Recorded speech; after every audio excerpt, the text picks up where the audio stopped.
Le syndicalisme a toujours été une obsession pour l'extrême droite. Au cours de l'histoire, les tentatives de la droite réactionnaire pour le déstabiliser ont été nombreuses.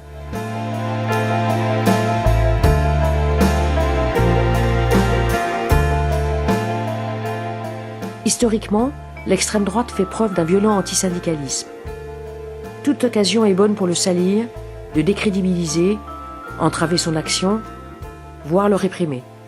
La haine des rouges, des partageux et des communisés caractérise les organisations de la droite extrême activiste.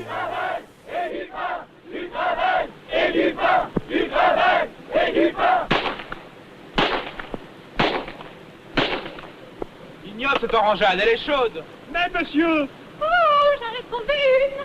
Grandiose, une vraie casquette de salopard.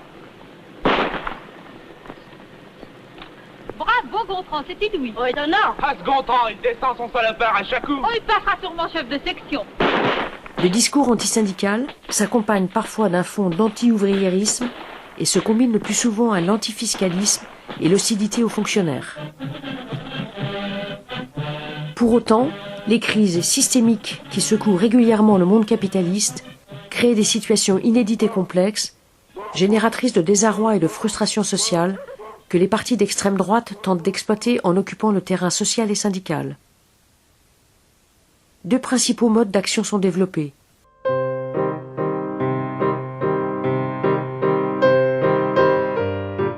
Régulièrement dans l'histoire, l'extrême droite et le patronat ont tenté de mettre en place ce syndicalisme inféodé. En 1899, naît à Montceau-les-Mines le syndicalisme jaune. L'organisation qui entend concurrencer la CGT fondée en 1895 est soutenue par le patronat et une partie de l'Église. En 1902, il prendra comme devise « Patrie, famille, travail ».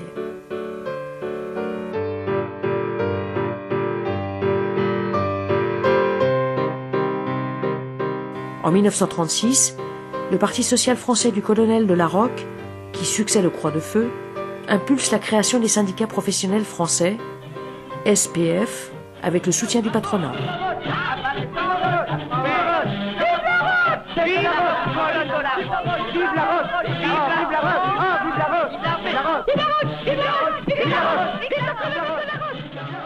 Dans les années 1960-1970, le syndicalisme dit indépendant de la Confédération française du travail se déploie principalement dans les chaînes de production des usines automobiles. Le patronat est à la manœuvre et ne répugne pas pour les besoins de ses basses besognes à s'offrir les services de nervis contre les militants de la CGT. Plus récemment, au milieu des années 1990, le Front National essaye, lui aussi, de s'implanter dans les professions jugées réceptives à ces thèmes sécuritaires et anti-immigrés. Police, administration pénitentiaire et transport public. Une aventure de courte durée, puisque des recours judiciaires conduits par la CGT et la CFDT mettront fin à ces tentatives.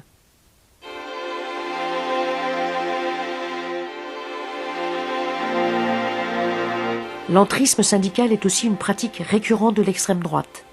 Cette stratégie émerge surtout après 1945 et réside dans la volonté d'infiltrer des organisations syndicales soi-disant indépendantes ou apolitiques.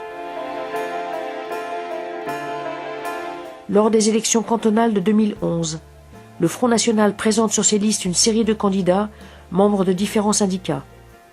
La CGT, Solidaire et la CFDT réagissent aussitôt en excluant les militants concernés.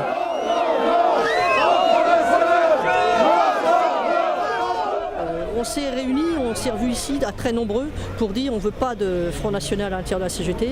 Les valeurs qui sont les nôtres, ça n'a rien à voir avec ce que défend le Front National.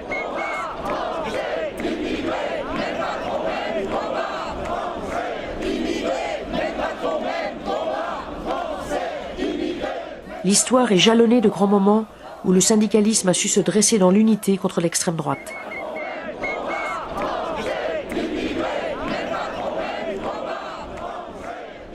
Ancrée dans le terreau du nationalisme et de la xénophobie, l'extrême droite prône une vision fermée de la nation, la privant des rapports extérieurs et entraînant une division artificielle entre travailleurs français et étrangers.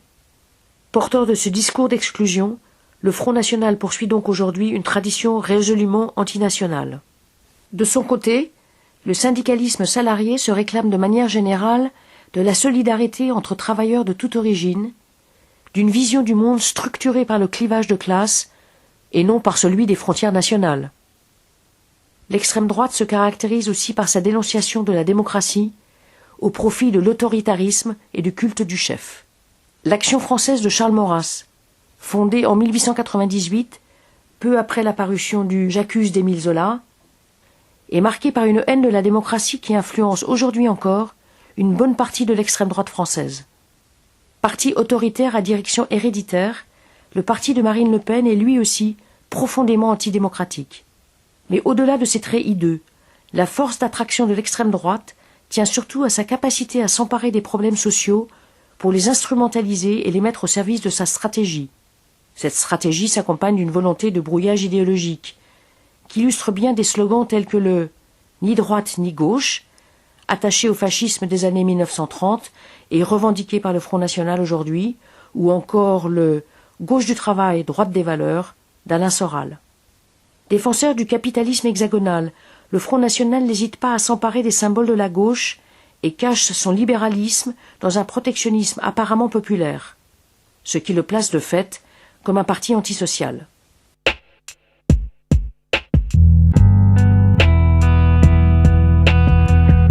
Le mouvement ouvrier n'est pas naturellement immunisé contre le fascisme. La force d'attraction de l'idéologie d'extrême droite a par moments pu l'atteindre. Dans les années 1930, par exemple, à la CGT, le courant syndicat de René Belin, futur ministre du Travail de Pétain, promeut une entente avec les idées et les hommes bruns qui aboutit sous Vichy à la collaboration avec le Troisième Reich. Mais le syndicalisme de lutte a surtout montré une formidable capacité à réagir dans les moments graves de l'histoire. En février 1934, les émeutes des ligues d'extrême droite provoquent un sursaut républicain. Face au danger, le mouvement ouvrier resserre ses rangs. Mais ils avaient compté sans les travailleurs. Le 9, à l'appel de la CGTU et du Parti communiste, la classe ouvrière unie tient le pavé de Paris toute la nuit. Et le 12, c'est la grève générale. Les cortèges de la CGT et de la CGTU se rencontrent. Ce mélange ne forme plus qu'un seul grand cortège. Nous avions retrouvé l'Union des travailleurs sapée 13 ans plus tôt. Grâce à elle, en février 1934, nous avons barré la route au fascisme. En 1935, la SFIO, le PCF et les radicaux réalisent une alliance électorale et créent le Rassemblement populaire qui conduira à la victoire électorale du Front populaire. Les ligues d'extrême droite sont dissoutes par le gouvernement Blum. En 1936, la CGT et la CGTU, séparées depuis 1922, se réunifient et les grèves et les occupations d'usines de mai 1936 permettent la conquête de nouveaux droits. Le 18 juillet 1936, éclate la guerre civile espagnole. Ce conflit divise le Rassemblement populaire. Solidaire de la République espagnole, la CGT s'oppose dans sa très grande majorité à la politique de non-intervention du gouvernement français. En juin 1940, l'extrême droite est au pouvoir en France et dans l'ensemble de l'Europe. De nombreux syndicalistes français et étrangers prennent part à la lutte contre l'occupant nazi et les collaborateurs. En 1943, la CGT et la CFTC participent au Conseil national de la résistance et à la rédaction de son célèbre programme « Les jours heureux ». La guerre terminée, l'extrême droite est totalement discréditée. Il faut attendre le début des guerres coloniales pour qu'elle relève la tête. En 1959, avec l'adoption du principe de l'autodétermination pour l'Algérie, l'extrême droite sort de l'ombre. L'OAS sème la terreur des deux côtés de la Méditerranée. Le 8 février 1962 à Paris, au métro Charonne, une manifestation pour faire échec au fascisme et instaurer la paix en Algérie est durement réprimée par la police, dirigée alors par Maurice Papon. Il y aura 9 morts, tous étaient syndiqués à la CGT. Constitué en 1972, le Front national de Jean-Marie Le Pen, d'abord marginal, perce en 1984 aux élections européennes grâce à un discours démagogique et anti-immigré. La résistance syndicale s'organise surtout à partir du milieu des années 1990, alors que le Front national opère une première offensive sociale. le mouvement syndical, dans un contexte de crise majeure du capitalisme et de précarisation, est à nouveau confronté directement aux offensives de l'extrême droite. Au nom d'une curieuse notion de l'indépendance syndicale, certains veulent cantonner les syndicalistes dans des sphères dites économiques et sociales. Pourtant, depuis plus d'un siècle, l'action syndicale authentique, dynamique, se mène au plan politique contre les idées délétères de l'extrême droite.